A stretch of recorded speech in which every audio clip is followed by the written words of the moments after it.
Here's a successful reset defense clip from Levi, and I think it's a good opportunity to just put together a lot of the thoughts that I've been showing in previous videos. So if you just looked at this now, you would see Evan Snyder with a flat mark, and you might think, okay, Evan Snyder is creating this, which means Levi needs to worry about that. But Levi is doing a good job of understanding that Evan Snyder is just flashing the flat, and that he will be transitioning into that trap side force flick. So now, stall 2, stall 3, here we are. Evan Snyder has finished flashing his flat mark, and he is now giving Levi this space.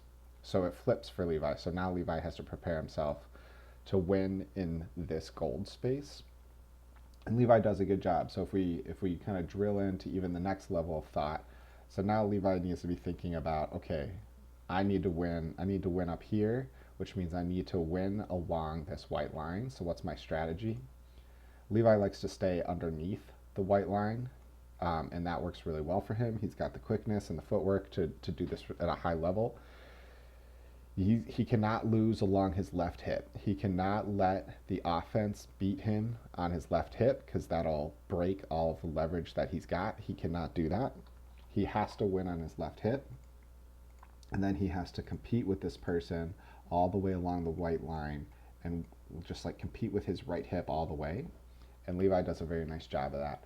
So as this guy sets up his move, he kind of threatens that left hip of Levi, and Levi does some good footwork to kind of cover it without like overly committing himself and getting shook. And Levi's then just able to stick with this guy. And this is kind of the greatness of Levi's defense. As you watch, this guy's not making a turn at all. He's just running straight, and Levi's about to flip his hips and start running and just be right in that pocket with the guy. So Levi's quickness on the turns is a huge advantage for him on defense, and it's one of the reasons he's such a great defender. And then at the end, he's got the aggressiveness to take a risk and like send himself and go get a layout block. So this is a great clip from Levi. It's a great example of doing the pre-work to set yourself up in the right spot, of understanding what the mark is going to do between stalls 1 through 4, so that you know which spot you need to be pre-working yourself to get to. And a great example of like footwork on a turn to compete along the upline, and a great example of just being aggressive to go for the block at the end.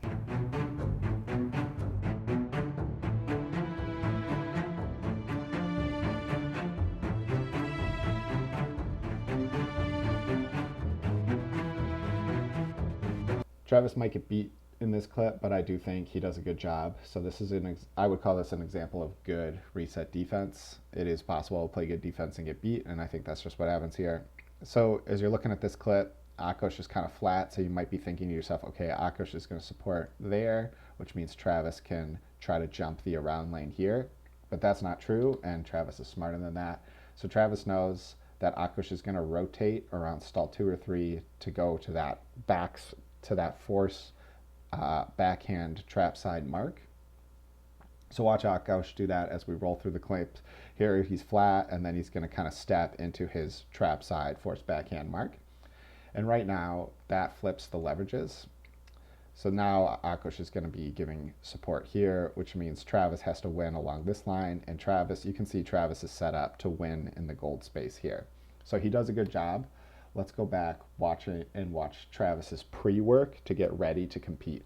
So here it's not totally clear if Travis wants to guard the top of the upline or if he wants to guard the bottom of the upline.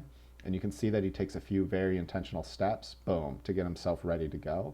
Just watch that one more time. So watch like how he clearly gets himself, he's doing the pre-work, boom, to get himself ready to go. And in this screenshot, he's in like such a good spot. So he's dropping his hips, he's getting his feet ready to go, and he's ready to compete. So here's that white line, and Travis is showing that he wants to win on this side of the white line, which means he's going to let Colorado State win on the maroon side. And as Travis becomes a better defender, he's going to try to push them into their side of the leverage. So based on this, Travis cannot lose his side of leverage. So he's gonna own this side of the upline, which means he cannot let the Colorado State guy win on Travis's right hip. He can't let some kind of move like this happen, or some kind of just move like that. He cannot lose his leverage. He has to win on his side of the line. And he does a good job of making that happen. So you can see the Colorado State guy will attack his right hip, and you can see that Travis is shuffling. He's keeping his feet light. He's moving his feet, moving his feet. He kind of gets his arms engaged, gets a little touch on. It's, you know, it doesn't, Colorado State doesn't call a foul, so it's a good touch. And then Travis turns very well, and then he competes along this line, and he even challenges it at the end. And that is, I would say, like, that is pretty good reset defense. This turn is very good from Travis. So as you see this right here, Colorado State doesn't really have to rotate at all. They just can kind of run in a straight line. Travis has to do a 180 turn, and Travis does a 180 turn very well and shows up hip to hip with this guy. So that's great footwork from Travis, great athleticism on the turn, and great challenge in the end. So this is kind of just the downside, I think, of guarding underneath the white line. So here's that white line, up line. Anytime that you choose to guard under an up line, you are choosing this leverage, and you're letting the other team have everything on top, everything on this side of the white line, which means a very good thrower, and I don't even think this is that great of a throw, a very good thrower just needs to get the Frisbee onto the offensive leverage side of the white line, and then their teammate can win. And that's kind of what happens here. It's very close, but there are good throwers who can do even better than this. All the thrower has to do is get the Frisbee out in front early, get it to cross to the offensive leverage side of the white line before the players get there. So if the Frisbee can, when the players arrive, if the Frisbee is on the offensive leverage side of this line, the offense can win. And that's kind of what happens here, is that as this goes, the Frisbee's out in front of them, look, they're reaching. It's going to be on the offensive leverage side of the line, which means defense is going to get beat, even though Travis is doing a good job of challenging that and really, really pressuring them. And then when you do get beat, you are now underneath the offense, and the offense can just start attacking downfield and deep. So to me, that's the downside. The advantage, I think, of guarding underneath is that a lot of guys feel quicker there. The downside of guarding underneath is that the offense can just throw to the offensive leverage side of the line, and then they have then the defense is underneath the offense, and they can start attacking downfield with a huck, just like this. But we got Leland playing excellent deep defense here. So here, as this up, look at how Leland is getting a little look. You can see that his head is turned. He's getting check in. He knows that the huck is coming. And what does he do? He then whips his head around, and he finds the person. So here he's looking at the disc, and boom, you can see how he just turns his head to find his person. So he knows this guy's over there, and he does exactly what Trevor told him to do. I'm going to first run and go get a touch. The first thing that I do is I close the space and go get a touch. And now that I've got a touch, I've got this guy boxed out, and I've got a chance to now step away from my box out and go finish the play. So I think this is a textbook Trevor deep ball defense example of you're running with the guy, okay, ball goes up, find him, turn your head and find him, go get a touch. Once you've touched the guy, find the disc again, and go make a play on the disc and get it two-handed slam by Leland there.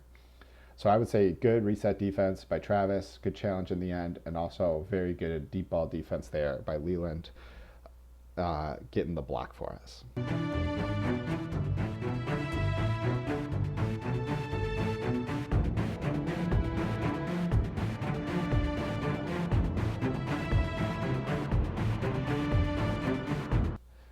This is our break side cutting tree.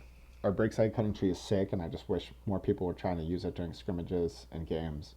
So Bobby's going to get us started by hitting Parker here, and then a lot happens on Gabe's slash.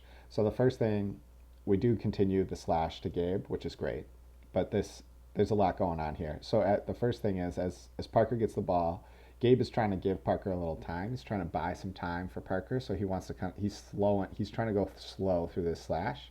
So you can see that he looks towards the end zone. He gives some posture towards the end zone, which makes his person kind of respect that deep cut a little bit. And then Gabe is able to just turn his head and take that easy under. But something else is also happening. So Marshall's making a very aggressive deep cut behind Gabe's defender. And as this clip rolls, you can kind of see that Gabe's defender does worry about Marshall, especially right here. You can see his left arm. He's like, oh, he's like almost pointing at Marshall, like, oh, maybe I need to go guard that. So Gabe's defender is thinking about Marshall here because Marshall is making an aggressive deep cut. So this move from Marshall is making Gabe's defender think about this, which is making Gabe have the easiest slash of his life. So thank you, Marshall, for giving Gabe an easy touch here. Good move by Marshall. And then you're going to get like real textbook clean slashes from Levi and then Akos. So Levi's going to move vertically, slash across. We're going to get it to him. And then Akos is moving vertically, slash across. So these are very good slash moves. We're going to hit that one. And then Akos is going to attack the back and get through and hit that one there. So really good deep cut by Marshall to help Gabe get open on his slash. Really good continue slashes and a very good throw from Gabe to Levi here. And then a good attack the back slash from Akos that Levi hits. And now we're ready to call end zone set and we're ready to get ready to go score. So very good break side cutting tree there from the O-line.